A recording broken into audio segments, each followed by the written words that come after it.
안녕하십니까? 이번 주 한 주간의 국내외 주요 소식을 종합해 전해드리겠습니다. 경제, 정치, 사회, 그리고 외교 안보까지 여러 분야에서 긍정과 우려가 교차하는 흐름이 이어졌습니다. 지금부터 하나씩 살펴보겠습니다. 정부가 2026년도 예산안을 확정했습니다. 총 규모는 728조 원으로 올해보다 8.1% 증가한 수치입니다. 인공지능과 반도체 등 첨단 산업 투자 비중이 크게 늘었습니다.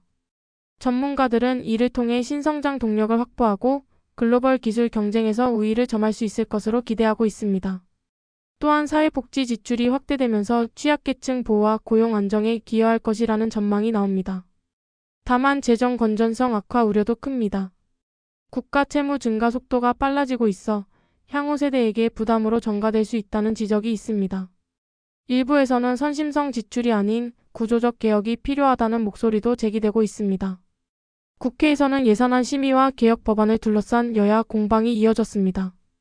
노동개혁, 주거정책 같은 장기 과제들이 본격적으로 논의되기 시작했다는 점은 의미가 있습니다.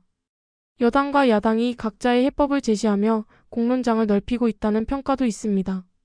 그러나 협치보다는 갈등이 더 부각되고 있습니다. 예산안 처리 기한을 두고 대치가 이어지면서 정치가 민생을 뒷전으로 미루고 있다는 비판이 커지고 있습니다. 집중호우와 태풍의 여파로 일부 지역에서 피해가 발생했습니다. 정부와 지자체가 신속히 긴급 복구에 착수했고 피해 주민을 위한 지원 대책을 마련했습니다. 재난 현장에서 자원봉사자와 군 인력이 협력하며 복구 속도가 빨라졌습니다. 그러나 매년 반복되는 수해 피해는 여전히 해결되지 않고 있습니다. 기후변화 대응과 도시 기반 시설 보강이 미흡하다는 지적이 재차 제기되고 있습니다. 사후 대책에 머물러선 안 된다는 비판이 뒤따릅니다.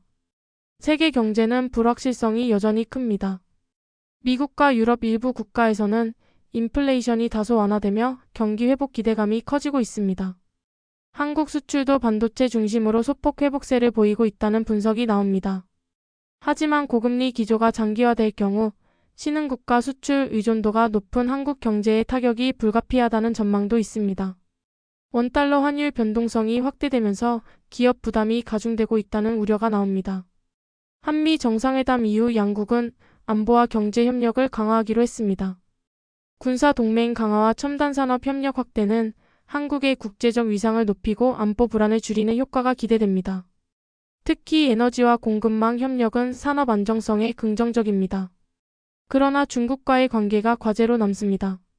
미국과의 긴밀한 협력은 중국과의 경제 외교 갈등을 심화시킬 수 있다는 우려가 제기됩니다. 한국이 전략적 균형을 유지하지 못할 경우 경제 보복 가능성도 배제할 수 없습니다. 북한은 연일 한국과 미국을 비난하며 군사적 긴장 수위를 높이고 있습니다. 한국 정부와 군은 확고한 대비 태세를 유지하고 있으며 한미 간 공조도 강화되고 있습니다. 이를 통해 억제력은 어느 정도 확보되고 있다는 평가가 나옵니다.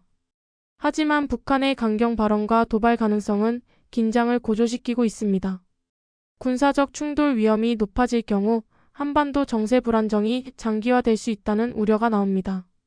이처럼 이번 주 국내외 현안들은 기회와 도전이 동시에 존재했습니다.